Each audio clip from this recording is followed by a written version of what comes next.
So what this does is it rations what little serotonin they have. So by definition, it never raises serotonin. So by definition, it never ends depression. And this is why I have patients come in my office all the time, and I always ask them, how long have you been on antidepressants? 15, 18 years. I go, when did you think it was going to kick in? Right?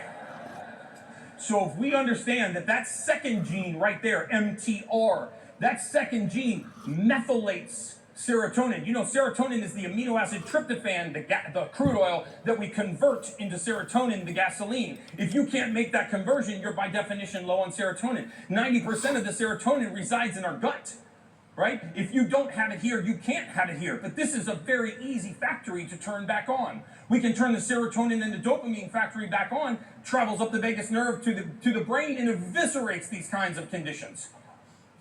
If you have depression, you're not deficient in an SSRI.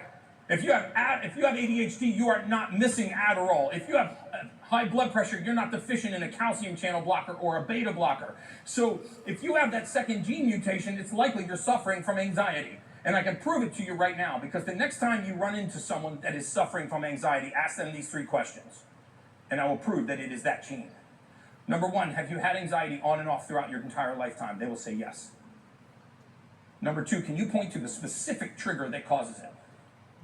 They'll say no. I can wake up in the morning with anxiety. I go to bed at night sometimes feeling anxious. I can be driving home from work on an otherwise innocuous day and I can be overwhelmed by anxiety. That is not coming from a cluster of symptoms. It's not coming from your outside environment. It's coming from your physiology. And we can fix it. That's true with ADD and ADHD and OCD. How many of you know somebody who is suffering from ADD or ADHD? Or a child suffering from ADD or ADHD. That's that third gene mutation right there. If you have that gene mutation, I need to supplement you with a very specific form of B vitamin, zinc, magnesium, and an amino acid called L-methionine to fix that. Because attention deficit disorder is not an attention deficit at all. It's an attention overload disorder. It's too many windows open at the same time. Right? And so what happens is in the brain, we don't just create thought, we also dismantle thought. It is just as important for a human being to be able to create a thought as it is for us to be able to dismantle a thought. If we can't dismantle thoughts, the mind gets clouded. And so people that have that gene mutation will lay down to go to bed at night. They're night owls. They'll lay down to go to bed at night, and their mind will wake up. They're exhausted, but they can't sleep because their mind keeps them awake. And if you ask them what they're thinking about, it's the most innocuous little thoughts, right? It's not earth-shattering, life-changing thoughts, not loss of a loved one. It's things like, did I get everything on my grocery list today? Did my belt match my shoes? Right? Did I return that Instagram post? I forgot to answer that email. What color dishes am I going to use for Thanksgiving dinner? Right? I'm telling you. Am I right? Give me a woo if you knew that. Yeah. Yes. This can be shut off. This is the mind not able to quiet. It's opening so many windows. So you're thinking about a job you're working on, and your friend walks up, and you're thinking about a job, and you start talking to your friend. You see a logo. It reminds you of a vacation you want to take. Now you're thinking about a job, talking to your friend, looking at the logo, thinking about a vacation you want to take. Woo! And then your friend's like, yeah, my grandma passed away on Sunday. You're like, that's a great idea.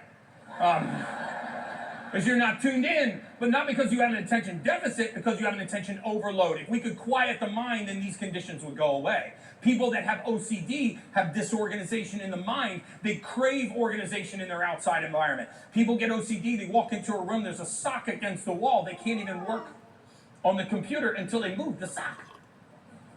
Yeah, I ain't the ones that are laughing. Those are the ones moving socks, right? Can't see you, but I know you're out there, right? So once we go through this genome, and if you have a break in that AHCY, that one in this green on the top, this is a propensity for addiction. How many of you know somebody who has ever been affected by addiction? Right. The thing about addiction is this: it has a tendency to shift and never really go away. Why is that? Because we don't treat the dopamine deficit.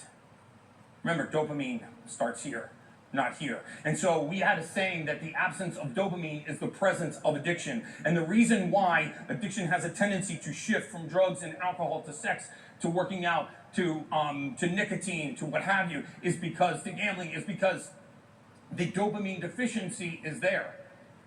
And you might cure the physical addiction, but you need to cure the dopamine deficit so that they can not have that signal to actually drive them to those behaviors. You show me a child that can play video games 12 hours a day, I will show you a future addict. A child is not playing the video game because he likes the video game. He's playing the video game because it makes him feel normal. This is where all addiction starts, is the search for normalcy. Very few addicts woke up one morning and said, I want to get really banged up. They said, I want to feel normal. And in the search for that dopamine ding, they developed an addiction. And no one's ever returned the dopamine to normal, so that addiction has surfed with them for the balance of their adult lifetime. And we can fix that by looking at those 5 genes. So, woo!